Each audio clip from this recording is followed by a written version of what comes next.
সম্মানিত ভাইরা, কষ্ট হচ্ছে আমাদের? এত সুন্দর সুন্দর দামি মেহমান, একটু কষ্ট হলে আমাদের নরেন্দ্রপুর ইউনিয়ন যশোর সদরের মধ্যে সবথেকে বেশি ভোট দেবো আমরা। আমরা আশা করতে পারি তো?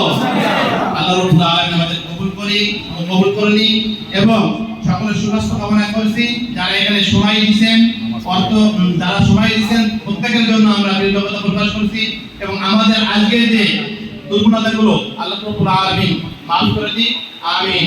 সকলের সুস্থ কামনা করে আজকের প্রোগ্রাম শেষ করছি এবং আজকের ঈশান নামাজ আমাদের তো এখনো পড়া হয়নি। আমরা জামাতের সাথেই পড়বো, পাশে মসজিদ আছে, মসজিদ খোলা রয়েছে, জামাতি ইমামতি আমি করবো ইনশাআল্লাহ। সকলে মসজিদে চলে যাব, মসজিদ থেকে এসে খাবার এখানে থাকবে তিনতলায়, খাবার তবে যারা রোপণ আছি আমরা এবং সভাপতি সেক্রেটারি তারা খাবারে কোথায় বলবো না, আমাদের গরিব ভাইদেরকে আগে বসাবো। জি, মসজিদে যাবো, আমাদের পরে খাওয়া দাওয়া করে